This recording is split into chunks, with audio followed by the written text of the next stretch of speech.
Hey guys, thank you for joining the Coding Night with my second video related to arrow menu in the C programming language. Now, I have been getting a lot of requests to do a summary video that basically gives you guys a peek on what the code actually looks like and just a brief explanation of how it works. Now, that is what this video is about, and without further ado, let's get into it. So this is the code. Well, this is what, let me see. So this is the normal menu system that you guys would have normally included in your programs, and this is a piece of code that allows it to work.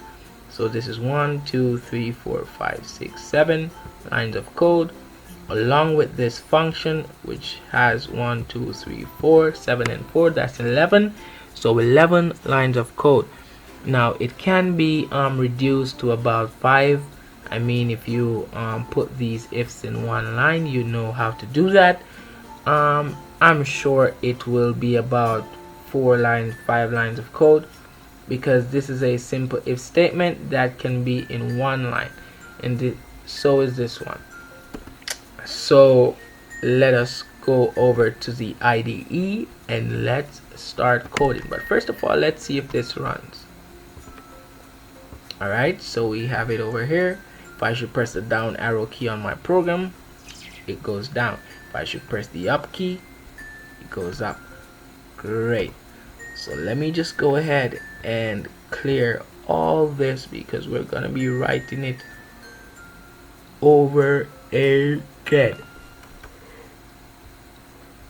Sorry about that. I'm not sure if you guys hear me yawning. I'm really tired. So let me just go ahead and start.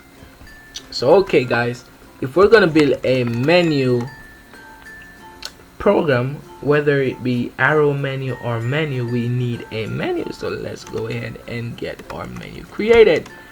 So my first menu option is gonna be to like my video, which you guys should do after watching this video. My second menu option will be to share this video, which is optional. Share this video. If you haven't subscribed as yet, well, my third option is gonna be to subscribe to my channel.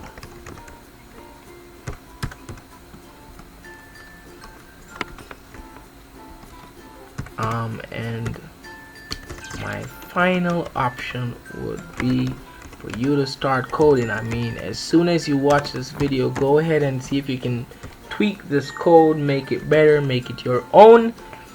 There's no copyrights.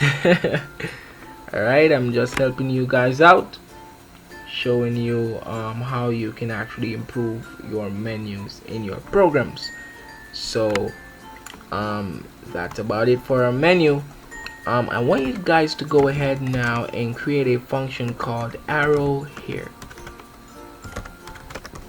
Over here, arrow. Okay, so it's arrow here. It will have two parameters. First one is real position, and the second is what was the second? What did I call second variable? Oh, arrow position. Okay, makes sense. And I'm gonna explain to you what this does and what the parameter means. Okay, so real position is basically the position that the arrow is at.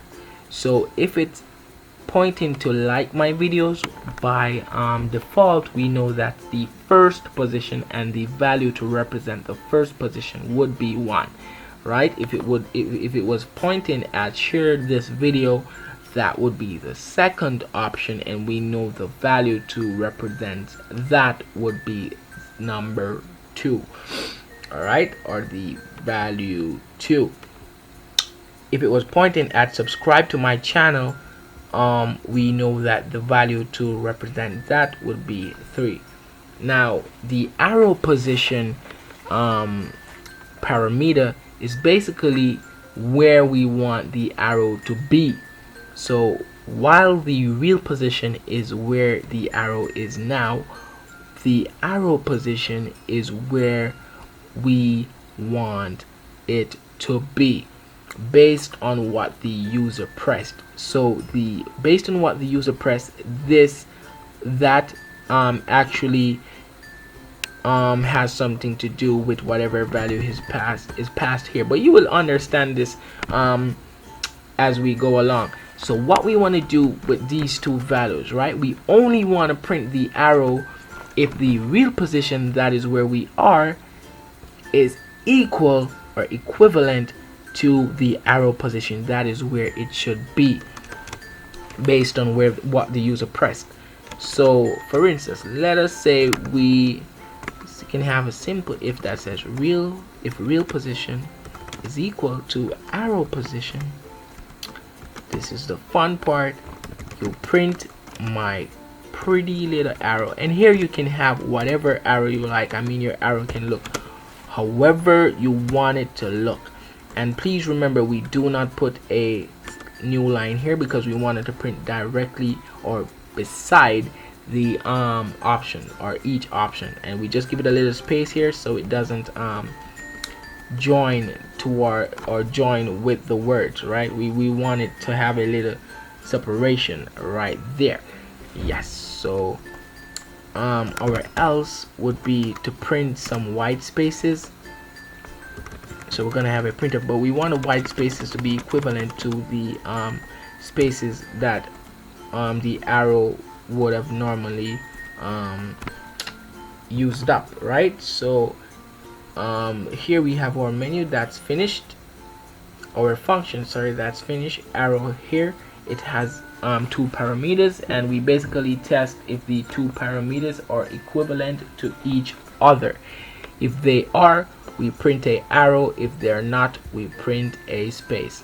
And that is as easy as I could definitely get this logics to be. I hope you guys find this very easy to understand. So what we're gonna do here now is add the function beside each of our options, right? And this I really like this logics because it looks like it makes sense, and it actually makes sense because by adding it beside of each of our options, you don't have to really change much of your code. It's just adding, right? We normally would have these printfs and our options looking like this, but this, all we need to know now is just add arrow here because beside every one of the options. And what we would do for the first parameter would add the actual what would I call it? The actual position, right, of the arrow, of each arrow. So you can see that this arrow here position is 1 because it's the first option.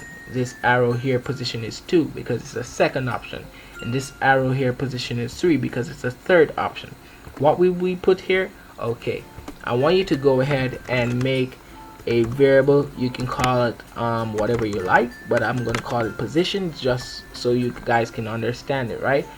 So position is basically a offset meaning somewhere to start, right? Since it's the first time visiting main, anytime you call this main function, it will automatically be the first time you're visiting main, or basically the first time that it will be it's not like you would actually be calling main and you're already at the third option. You would be coming from another menu or somewhere different, right? Not main menu. You would be maybe in a records menu or something like that. So you want the arrow to always be displayed at the first option when you call this menu function. So that's why you give it the offset 1, right? And by now it should make sense to you guys. Let me just explain. If it doesn't make sense right now, I'm sure it will when I explain. So position is 1, right? And this is the first time visiting main. Position is 1, and each of the, which means each of these variables hold 1. And remember, this is a function, so we go to the function here, and as you can see, for the first option it has 1 and it has 1 here. Now remember, the 1 here and the position is equivalent to real position and arrow position. So 1 would be real position and position would be arrow position. Now our function states if real position is equal to arrow position, then we print a arrow. If it isn't, we print white spaces. Now 1 is equal to 1 because remember, position is 1.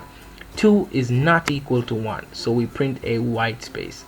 3 is not equal to 1, so we print a white space, and the same with 4. So if I should run this, it should give a arrow at the first position only. Why did I press that? Usually just press that, and there we go. It does give a arrow at the first position, and we're off. Like we're literally ready to go. Now I'm gonna introduce to you guys a function that I love to use. Now let's create another variable and let's call this key pressed. Obviously it's gonna hold the key that the user has pressed. Now we're gonna use something called get to get the character that the user has entered, and get stands for get character, as I stated before. And what we're gonna do, we're just gonna equal key press to whatever character they entered. And remember, key is a integer here, so I will actually get the integer value and not the actual character value, right? So each character on our, or each key on our keyboard actually has a integer representation, and we can get that integer representation by basically specifying that we want the integer value, which I'm doing here by initializing or declaring key pressed as a integer and assigning it the key that was pressed. So since I have the key that was pressed, all I need to do now is have simple if statements that changes the value of position based on the key that was pressed, and you'll see how this makes sense.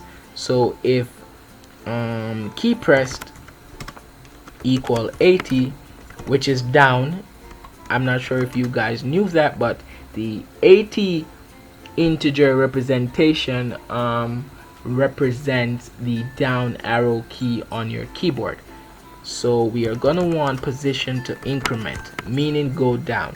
So position is 1 here, but if they press the enter key, we want it to go to 2. So position would now be 2, and 2 is equal to 2, so the arrow key would automatically be printed here instead. Wow, you guys are actually seeing how this makes sense. By now I'm sure you guys are saying, oh, I said okay guys, so if it's equal to 72, we want it to be print, well, we want the position to decrement, but and else, which is whatever else character that they press, we just want it to stay where it is, because we don't know what they want us to do, but we're not gonna crash or anything like that. We're just gonna stay on the option, right? We just want you to press down and up key, right? That makes sense. So we're also gonna have a and that says and the position is not equal to 4, right? And I'm gonna tell you why I add that, and let's add one here and says and position is not equal to 1, because if we're at the first position here when they press the up key, we have nowhere else to go. Therefore, we don't want it to move. We want it to just stay right there. So this would just fire off and we'll get the same option being selected. I really don't like to use numbers like this in my program. Usually I define them. You could have defined them by just saying define and just call max and just give it 4, and that then I could just replace max here, and max will represent the maximum amount of options that I have. Let me just show you what I mean. And define min as 1, as because the minimum amount of options I have is 1, right? So, and instead of having 4 here, I could just have max, right? Instead of having 1 here, I could just have min. And let me see here if there's anywhere else in my program that would love for me to change it with max and min. Okay, great. So if I should run this, it should start working by now. Oh no, it wouldn't work. We left off one thing. So we need a while loop, right? This while is going to run as long as the key pressed is not equal to 13, and 13 is the enter key. It represents the enter key. So the while loop would have all of this, and we're gonna need a system clear screen in our while loop. So we don't want the in the menu to be displaying over and over and over in the same page. We want it to be on a different clear screen. As you can see, it has started to work. It's like magic. All I did was add a while loop and a system clear screen, and it's completely functional, and we're still in the menu function. We haven't moved and we're not passing any parameters to the menu functions, right? So as you can see, it's that's pretty it. I mean, I'm pressing the down key, it's going up, and let me see, I see a little flicker there. Let me see if this works. It's supposed to work.